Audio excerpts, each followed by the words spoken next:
Morning everybody. This is part 2 of my Q&A video. Sorry that it's delayed. I'm actually at my parents' house because my internet connection in my flat is completely gone. I spent the whole morning on the telephone to my internet provider and they found a serious fault on the phone line, so they've got to come and fix it. It's going to take 3 or 4 days, so I thought I'd come and do this video at my parents' and get it uploaded for you. I hope you're enjoying part 1. So let's just leap in and get cracking. I have questions here from Andre Koala, and he's got quite a few questions, so forgive me if I go through them quite quickly. So he says, what's your favourite music? I love all different types of music: classical, rock, indie, ambient, electronic. My favourite bands are Radiohead. Well, my favourite band is Radiohead. I love Muse. I don't listen to pop music. I don't find anything on the radio that I really like. It's all commercial, manufactured crap. I love classical music. I love Wagner. When I listen to Wagner, it kind of brings up emotions in me that are extraordinary. It's extraordinarily powerful music. So I like all types of music. I love a lot of ambient music because it's very relaxing, or it can be relaxing. So all types. Apart from country and western, and apart from manufactured pop, there aren't many types of music that I don't like. So his next question, what are my favourite books? My favourite book of all time is Germinal by Emile Zola. I love all of Emile Zola's books. I love Friedrich Nietzsche's books. He's a philosopher. His philosophy has changed my life. I love the novels by Patrick O'Brian, who wrote a series of novels that were turned into a fantastic film called Master and Commander, Far Side of the Earth. Patrick O'Brian wrote, is it 21 or 22 novels in the series, and then they condensed all of the novels into one film, which is a bit unfortunate, but it's still a great film. Who else do I read? I love Byron. I love Giacomo Leopardi. Byron and Leopardi are poets. I love Baudelaire. I love... who else do I love? Oh God, so many people. So many people. I read a lot of Chekhov. I love history books. I read a lot about ancient Roman history. At the moment I'm really heavily into the Napoleonic era. I'm reading a lot of biographies on Napoleon and Waterloo and stuff. Napoleon is a bit of a hero of mine, so I'm not too into Waterloo because he lost. Yes, I know I'm British, and yes, I know I should love Arthur Wellesley for beating Napoleon at Waterloo, but I idolise Napoleon, so Waterloo wasn't a great day for me. Next question by Andre Koala. Favourite films? My favourite film of all time is There Will Be Blood, which I have watched so many times. I can't even tell you how many times I've watched that film. Daniel Day-Lewis won an Academy Award for Best Actor, and it is just the most extraordinary film I've ever seen in my life.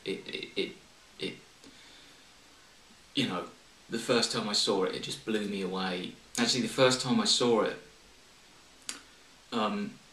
it's about 2 hours 45 minutes long. The first time I saw it, I immediately went and watched it again on the next show, the very next showing in the cinema. So I came out of the cinema after watching it, got a ticket, got straight back in the queue, and went and saw it again because it just blew my mind. So, if you've never watched There Will Be Blood, give it a watch.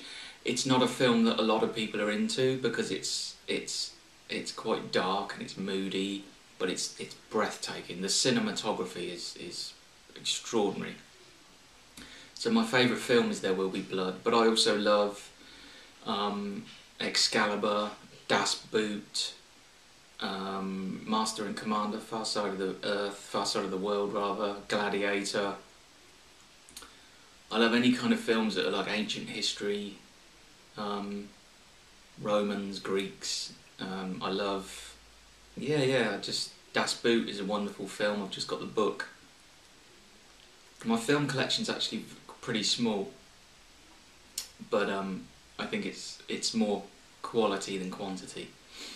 Next question, your thoughts on living with pets. I love living with pets. Up until the moment I moved into my new apartment, which is only a month ago, I've had pets all throughout my entire life. Dogs, cats, rabbits, hamsters, guinea pigs. I used to keep praying mantids. I had quite a few of those. I had a big pond with fish, but you're not allowed pets in my new place, so unfortunately I don't have a pet. I still have a pet in the sense that my parents have got Max, who was the family cat, and then as we've moved out, obviously my parents have just got Max. My sister's got a cat called Misty, so I see him.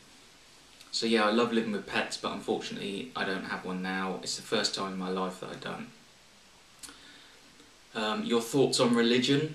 I don't want to go too deeply into my thoughts on religion because I could sit here and speak for 24 hours. I'm not a religious person. I don't believe in God. I have very strong thoughts about religion, and I believe very passionately that religion holds us back. I believe that religion was designed by humans. I don't believe that God created man. I believe that man created God. But I'm not going to go into all of that stuff. Those are my opinions. I don't want to upset or offend anyone. But like I said, I could make a video for 24 hours. I do have some pagan beliefs. I think that's because I love being in the outdoors and I love nature. Pagan religions are very much... Pagans kind of worship the seasons and they worship nature, and for me, as somebody who spends time in nature and who loves to grow food and stuff, paganism makes sense to me. I do share the pagan belief on death in terms of the afterlife, but again, that could be a whole nother video and I'll be here all day. Do you speak any other language? Unfortunately, no. I desperately want to speak Italian, but I find that with my problems, I find concentrating on things for any length of time quite tricky. So, learning Italian is definitely something on my list, but I need to get my problems sorted out so that I can actually concentrate on things. Favourite season of the year is spring. As somebody who grows a lot of their own food, there's nothing better than going out into your garden or your allotment or a field or the woodlands at the beginning of spring and noticing how all the brown dead stuff has now got tiny little shoots, little green shoots. Nothing better. When I go out into my dad's allotment and the ground was bare and suddenly there's all these little shoots everywhere and the trees have got blossom, that's beautiful. That's like, reminds me how beautiful life is. Favourite season of the year, your thoughts, sorry I can't read that, your thoughts on modern psychiatry. My thoughts on modern psychiatry at the moment are very negative. As you may not know, I was diagnosed in October of having a dissociative disorder. I was given a prescription, I was sent away and told to wait for an appointment, and it's now the 26th of May and I still have heard absolutely nothing. I have contacted my doctor at the hospital several times through email. I've received no replies, and that's an address that he gave me to keep in contact with him if I needed help or support. So my thoughts on modern psychiatry, I guess I shouldn't be swayed by one incident, but they're not too positive at the moment. So that was Andre Koala's questions. Thank you, Andre. Brilliant questions. I'll move on to Dempsey Cat. I'd like to know what you do for a living. I mentioned that in part 1. I earn my money online. I play online poker. I deal on the stocks and shares. I do other little bits and pieces. My YouTube channel earns a little bit. I do some buying and selling and all that kind of thing. So yeah, that's how I earn my money. How did you get interested in minimalism? Again, I answered that in part 1. I've always been a minimalist, even when I was a child. I just didn't realise until later on in life that minimalism, that was minimalism. And I've become much more focused on minimalism since I started watching videos on YouTube, because you get so many great ideas. You watch a video of somebody's minimalist apartment and you realise, wow, that's what I want. And you realise that's because you're a minimalist. Also, what is your formal level of education? I did my GCSEs at school. I passed them all except maths. I'm absolutely useless with numbers and maths. Just, you know, put a sum in front of me to do and I can't do it. Which is odd, given that I'm quite good at buying and selling shares on the stock market. I've got my GCSEs. I did my A-levels at sixth form. I did English, History and Sociology. I got an A in English, an A in History and a B in Sociology. And the last question from Dempsey Cat, how did you learn to bake and cook? I'm not really sure that I've learned to bake and cook. I watch a lot of YouTube videos and I pretty much just copy other people. I am developing my own recipes. I've got a really great idea for, well, I have made a banana nice cream with chocolate and espresso coffee, which is just absolutely beautiful. I can't stop eating that at the moment. Obviously I've got, my favourite recipe is my cheeseless vegan pizza, which I eat all the time. I mean, I eat 3 or 4 times a week and I still lose weight. Who'd have thought you could eat a huge pizza 3 or 4 times a week and lose weight? So I've not really learned, I've just taught myself from the internet and YouTube and stuff like that. So Dempsey Cat, I hope that answers your questions. I have a question from Tara E. Have you ever had any pets, and would you like to get a pet of your own in the near future? As I said earlier, up until I moved into my new apartment, I've always had a pet of some description. I'd love to have another pet. I'd love to have another dog.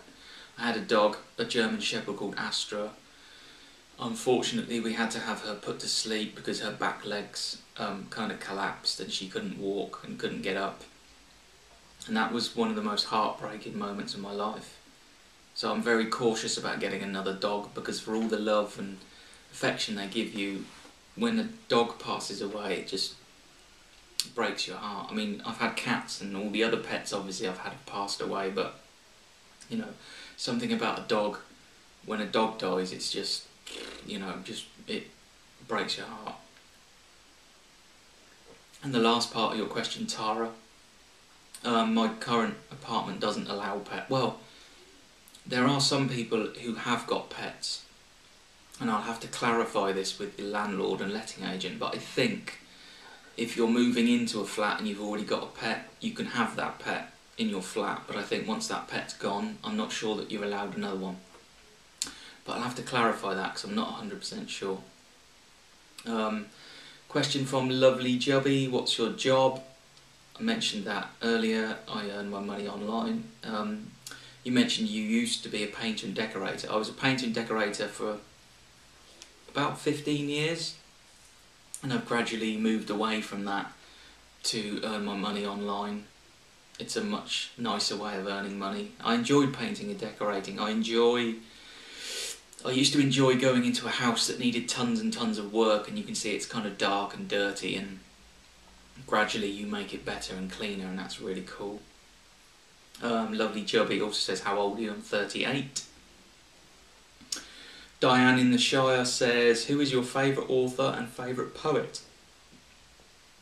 Excuse me. My favourite author is Emil Zola. Friedrich Nietzsche comes a very close second, although I find sort of calling Friedrich Nietzsche an author funny, because he's a philosopher who wrote books, whereas Emil Zola is a novelist, so I see Zola as a writer and Nietzsche as a philosopher. I don't know. It doesn't make much sense to me, but Zola is my favourite author. My favourite poet is Giacomo Leopardi, who's Italian. It's quite difficult in Britain to get hold of books of his, so you kind of have to go online a lot. But he wrote an extraordinary poem called The Canti, which is just like Italian poetry, just extraordinaire, fantastic. Become Your Strength asks, if you could give one message to the rest of the world, what would it be? My message to the rest of the world would be very much like the message that you saw at the start of this video from Friedrich Nietzsche, which is all about being yourself, being your own person, going your own way, doing your own thing. Don't follow the herd of sheep. You know, be a shepherd, don't be a sheep, okay? And understand that unfortunately, if you do decide to go your own way, there's going to be a lot of people around you who won't understand it. They might not like you. They might not want to be around you because you're your own person. Something very weird about when you do things your own way, a lot of people get offended, as if you're sort of saying, no, you're not doing what you do isn't good enough for me, I'll do my own thing, and that's not how it is. I do my own thing just because I want to. I want to be my own person. You know, just because I'm pro-me doesn't make me anti-you. But unfortunately, when you go your own way, you will find a lot of people become offended by it and upset by it, because they just automatically think you're somehow criticising what they do. You know, I take full responsibility for everything I say and do. I don't take any responsibility for the way that other people interpret what I say and do. So that would be my message. Just do your own thing. Be your own person. Don't be a sheep in the rest of the herd. Be a shepherd. Be the person at the front of the herd. You know, doing your own thing, going your own path, and let all the sheep follow each other. And if the sheep want to follow you, just ignore them and just carry on. So, a slower life. I'm really glad this lady has asked me questions, because she's posted some videos. There's not a great deal of videos that she's made, which is unfortunate, but I guess she's very busy. The videos she's made about minimalism are really good. So I'm glad this lady has asked me these questions. She says, as a minimalist and someone who loves books, do you often buy books? Are you very selective about the books you do buy, and how do you decide which books you want to keep and which to get rid of? Do I often buy books? I buy books all the time. As a minimalist, there aren't many things that I spend my money on. I spend my money on writing materials, so fountain pens, bottled ink, good quality paper. I spend money on my bike, because my bike is an important possession. It helps me keep fit, it gets me out in the fresh air, it takes me to nature. I can ride my bike 40 miles along the canal path and I'm surrounded by fields and animals, and it's wonderful.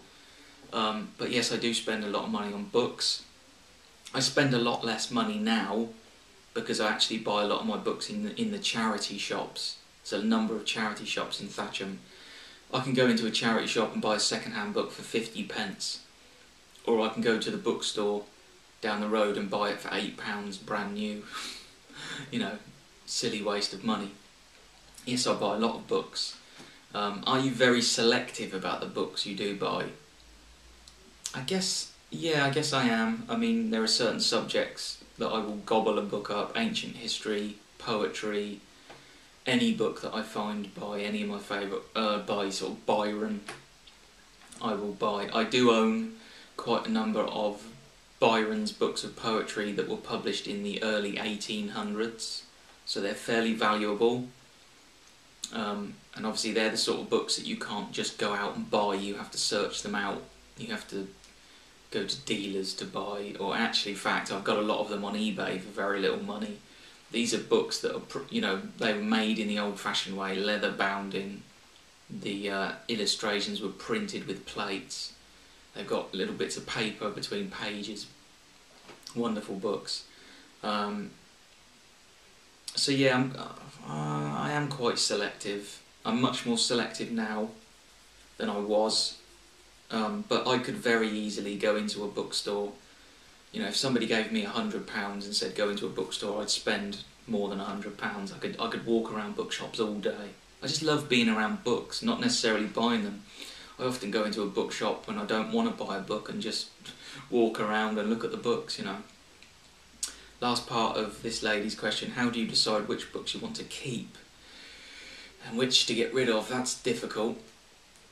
I have, when I left my previous home and moved in with my sister for 6 months whilst I was looking for another flat, I did get rid of a huge amount of books because I just wanted to pare down on the books that I owned. And I found that I was keeping a lot of books because I had this attitude of, it's a book, I want to keep it, rather than keeping it because it was important. And now all the books that I keep now are the books that are important to me. Books that I might want to read again, or as a writer, I do use a lot of the books that I own for factual stuff. So if I'm writing a short story about something that happened in ancient Rome, I use my factual books on ancient Rome to get proper facts and figures and dates and stuff.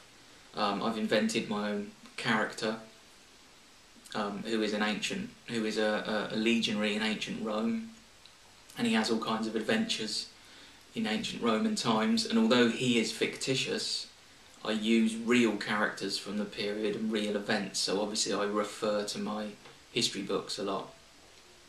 So I hope that answers your question, and I hope if you're watching this, I hope you make lots more videos. That's for a lady whose name is A Slower Life. Please make more videos because they're pretty damn cool. Okay, so we move on to a lady called Herbivore Dinosaur. Do you speak any other languages? No, as I said earlier. I desperately want to speak Italian. Hopefully I'll be able to crack on with that. Have you had any luck convincing friends or family members to go vegan? Unfortunately not, no. Most of my family are absolutely meat eaters, lots of meat. I have spoken to them about it, but they're very closed to it, so no, unfortunately. And the last part of this lady's question is, most importantly, do you prefer Tolstoy or Dostoevsky? Dostoevsky. I have to make a confession, and I've never actually read any Tolstoy or Dostoevsky. Oops. Which as a writer is terrible, because I know that those two writers, if you read them, you're mining such great literature. I've read a lot of Chekhov, but neither of those two, unfortunately. But they are on my list of writers and books. I have a list of writers that I want to get into and books that I want to read, and those two guys are on my list. This lady, Herbivore Dinosaur, asked me a question a while ago about the jewellery that I wear. So what I do wear is, I'm not sure that you can really see this very well, I wear a Triskele, which is a pagan symbol. I would take it off, but it's quite difficult to get off, so that's just on a very simple piece of cord. I wear a Triskele. It has 3 points to the Triskele, and the reason I wear that is a Triskele, basically each point on the Triskele represents a quality that I would like to be, or a quality that I would like to have. And the 3 qualities that I've decided upon are intelligence, individualism and integrity. And so basically what you do is you take each point of the Triskele and you give it a quality that you'd like to be or like to have. And every time I put my Triskele on in the morning and take it off in the evening, or every time I see it or I touch it, the 3 points of the Triskele remind me of those 3 qualities that I want to be. So it just reminds me to have those, to focus my mind on having those 3 qualities, you know? So that's where I wear a Triskele. I'm also, as I said earlier, I also have pagan beliefs. So that's a big part of it. It's a pagan symbol for thousands of years, Triskeles. For instance, the Isle of Man. I don't know if you know, but the Isle of Man, the symbol on the flag of the Isle of Man is the 3 legs of man. Well, that's a Triskele. Some people pronounce it Triskele. I just call it Triskele, I'm not sure. The other thing that I wear I don't often wear it around my neck, but I wear these very simple Buddhist prayer beads. I usually simply put them around my wrist like this because it's a better reminder. And again, it's very similar to the Triskele. You use Buddhist prayer beads the same way that you use a Catholic rosary, where you take a bead in your hand, and if you're using a Catholic rosary, every time you move on a bead you say a prayer or whatever it is you say. I use Buddhist prayer beads to use positive affirmations. So if I'm feeling a bit down, I'll tell myself, these feelings will pass, or, you are happy, or you are healthy, or, whatever it is that I want to inoculate into my brain. I will sit down and have a spare moment and I will go through every bead and I'll just repeat silently to myself each time, happiness, happiness, happiness, happiness, or whatever it is. And then obviously you go around, all the way around, and then you get back to the beginning. And that's a really great way of sort of putting positive affirmations into your mind, is using Buddhist prayer beads.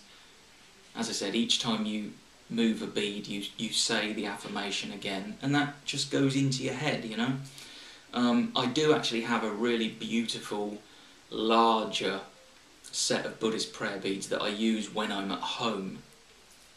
And I sit down quietly, light a candle, and I do my affirmations.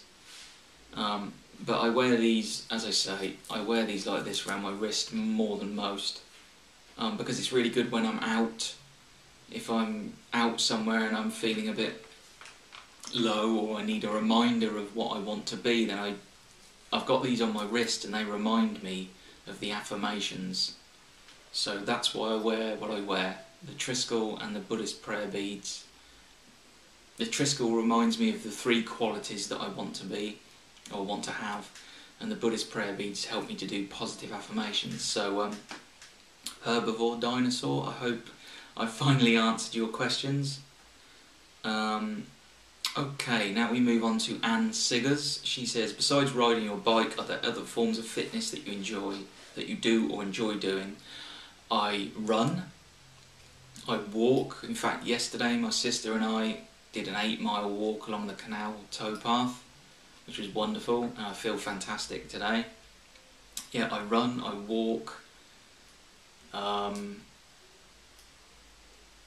I cycle, and that's pretty much my fitness. I was doing a series of upper body exercises. I have those resistance bands, the ones that you attach to your door frame and then you stretch and that. I haven't done them for a long time. I need to get back to doing those. So yeah, I run and I walk. I run a lot less now. I used to run 3-4 times a week, but running is very, very hard on your joints. So I do more cycling than running, but I like to run at least once a week. I see running as just sort of putting a cap on the week's fitness. I cycle, I walk, that is my main fitness, and then I run once a week just to sort of put a cap on the fitness, So Anne, I have another question from Anne. Have you ever travelled outside England, and if so, where did you go? I have been to Italy a few times. I went to Rome, which just, I've been obsessed by ancient Rome ever since I was a small child, and I used to buy little metal Roman soldiers and have fights with them on the carpet and stuff. Actually going to Rome, and I remember standing inside the Colosseum. If you've seen Gladiator, there's that moment where Russell Crowe and his gladiator friends come out into the Colosseum and they stand there in the middle of the floor and the camera kind of pans round, they're looking around. That's kind of what I did, and I was like, oh my god, I'm in the Colosseum. I couldn't believe that I was in the ancient Roman Colosseum. It just blew my mind, So I went to Rome, I went to Pompeii, which again was extraordinary. If you know the story of Pompeii and then you go there, it's like, wow, and I saw the stone bodies, and which is not that pleasant, but it's still an extraordinary experience. I'd like to travel a lot more, but unfortunately, again, the mental health problems, the anxiety, it makes it difficult for me to travel. My dream would be actually to just pack everything up and just backpack my way across Italy. I'd love to sort of start in the very tip of northern Italy and go all the way around Italy, down to the south, over to Sicily, and just travel around Italy for maybe 2 or 3 years, just, you know, earning money, doing whatever, you know, working in a field, picking fruit or whatever, you know. That would be my dream. My dream in life is to be able to travel around Italy. If I don't get my mental health problems sorted out, that won't happen, I know that. So fingers crossed I can. Anne also says, where would be your top 3 countries to visit? Top 3 countries: Italy, France, and probably Croatia. Love to go to Croatia. I'd love to go to Dubrovnik. I see that on TV all the time, and it looks absolutely stunning. Love to travel up and down the Dalmatian coast. Maybe if I ever get to travel around Italy, I could just hop across the straits to go to Croatia. So yeah, Italy, France, Croatia would be my 3 countries to visit. A question from Dominic's Selexa. What's your sexual orientation? I'm straight. Are you single, divorced or separated? I'm single. Unfortunately, I'm single.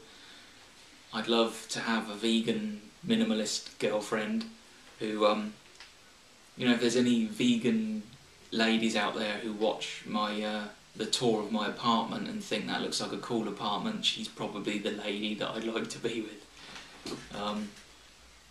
I don't know if it's possible for a minimalist to be with somebody who isn't a minimalist, so anyway, yeah, no, I'm single, unfortunately.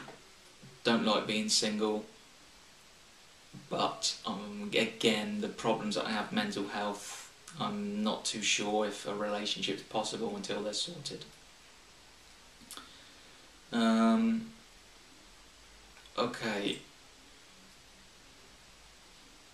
I have a question from Mr. Tony Olson.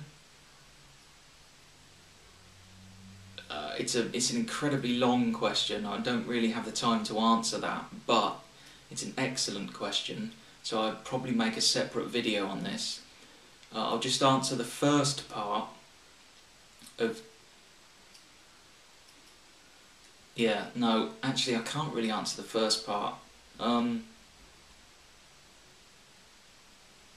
Yeah, I'm not going to answer this. Tony, if you're watching, I'm sorry, but I won't answer your question in this video. But your question is an excellent philosophical question. So I will read it and, you know, ruminate on it, and I will make a separate video just to answer your question because it's brilliant. It's about minimalism and would the world be better or worse off? My immediate response is we'd all be better off if we were minimalists, but Tony makes a lot of really great points about the things that have been created as a result of ambition and people wanting more. So I can't really answer that in this video, but Tony, I will answer that question in a separate video, so thank you, because that is a really fantastic question. You're raising a lot of things that I hadn't thought of. So, somebody called Mosh Gremlin, do you think that pasta slows down weight loss like John McDougall says? This is very interesting. I've been doing the starch solution, well, high carb, low fat diet. I've been doing the McDougall starch solution, but I have modified it for my own tastes and my own pleasures. I eat a lot of pasta, 3, 4, sometimes 5 days a week. I've found that pasta certainly doesn't slow down weight loss. The problem with pasta is not the pasta, it's what you put on it. I eat pasta and I usually have a tomato puree that's got no oil in it. I add garlic and onion powder to that puree, I add mixed herbs. That's kind of like my go-to tomato sauce. So there's no oil, no fat. The sugar is you know, there's quite a bit of sugar in tomatoes, but the rest of it's good. The problem with pasta, as I said, is what you put on it and what you have with it. If you have pasta with a creamy, rich sauce, and, you know, that's not good for you because it's creamy, it's rich, it's oily, it's salty, it's fatty. There is something that's happened recently in this country which has made me really angry. A company has started to market a product called slim pasta. It's spaghetti, it's all these different types of pasta, and it's called slim pasta, and they say it's pasta that won't make you fat because it's got less calories in it. Well, the problem with that is people are buying slim pasta and then still whacking on their creamy, cheesy, fatty sauces. So buying slim pasta doesn't work because you're still putting all the crappy sauce and the meat and everything with it. If you buy slim pasta and put loads of fatty stuff on it, slim pasta has no point in having it. If you see slim pasta in the supermarket, please don't fall for it. It's a marketing trick. Just buy normal, cheap pasta. Just don't put fatty sauces and other products with it. Do a simple tomato sauce. Buy a jar or a tube of tomato puree, add garlic, onion, powder, herbs, and you're away. So no, I have to say, this is me personally. Obviously everyone is different. Some people might react badly to pasta. I've got a friend of mine who eats the pasta that I make, which has got no fat in it, and her stomach literally balloons up and it makes her feel sick. So her pasta's not good. For me personally, this is just me personally, pasta has never slowed down my weight loss, and it makes me full of energy, it makes me feel great. So I have a question from Vegan Crafty G. Hiya. This lady is a very common contributor to my videos. Hi Mark, what's your favourite colour? Green. What is your star sign? I'm a Scorpio, although I don't really believe in star signs. I've read a lot of very good studies made that say that the planets don't actually affect anything that goes on in your life apart from the sun and the moon. They don't really affect anything on Earth, and it doesn't matter if, you know, you were born with Venus in Uranus. Sorry. Venus in Uranus sounds a little bit painful. So I'm sorry, I'm being so childish. So I'm a Scorpio, but I don't ever read my star sign because I don't really believe in it. What is your favourite fountain pen, and what nibs do you like to write with? Well, I recently had the pleasure and the honour to be able to spend about an hour, 1 hour, writing with a Visconti Divina. It's the deluxe model. It was the brown Visconti Divina. They're about £400 to £500, and I wrote with a medium nib. I usually write with medium nibs. Apart from in my journal, I write with a thin nib because the paper in that journal is not great, and it'll take a thin. If you write with medium, you get feathering on the paper. But yeah, I had the pleasure of writing with the Visconti Divina brown deluxe. They come in brown. You can also get the black, and you can also get blue. And you know, wow, all I can say is wow, that pen was just a pleasure to write with. The nib was the most beautiful thing I've ever written with. I mean, the nib was so smooth, it was as if I was holding the pen up and writing in mid-air instead of writing on the paper on a desk. It was just so smooth.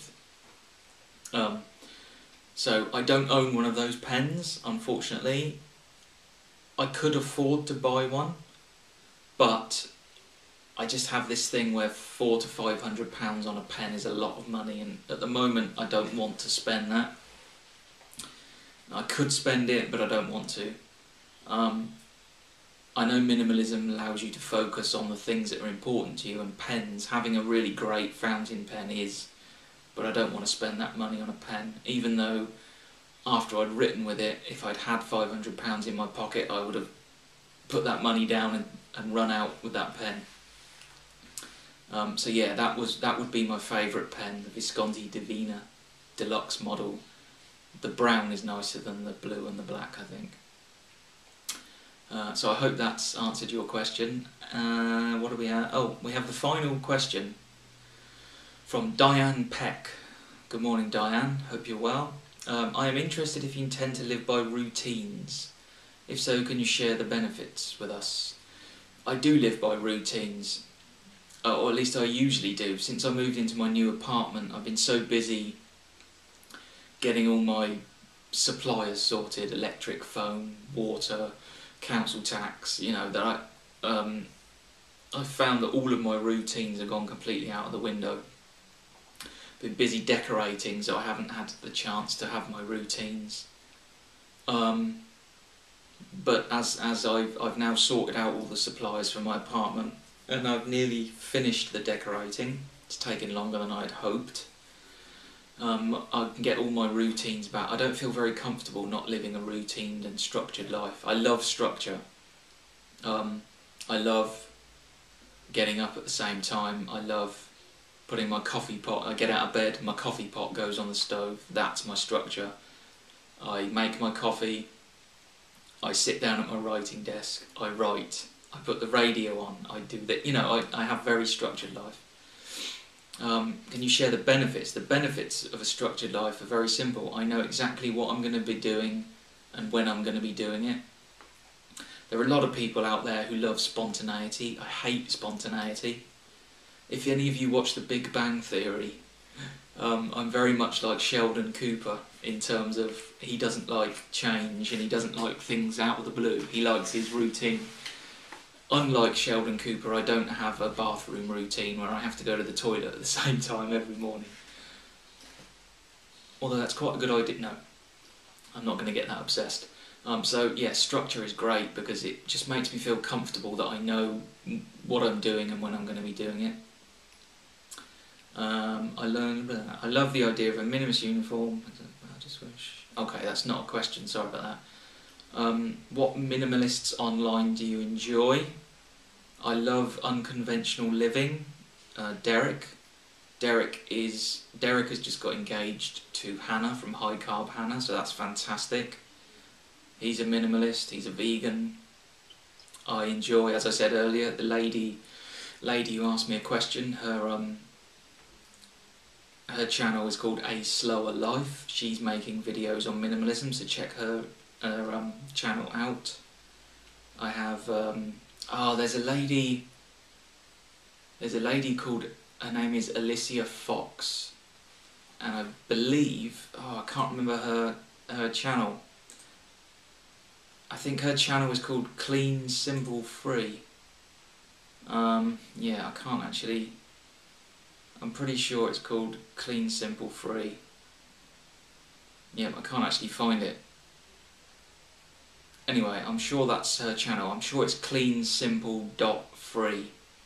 I'll put a link anyway in the description below. Alicia Fox, she's fantastic.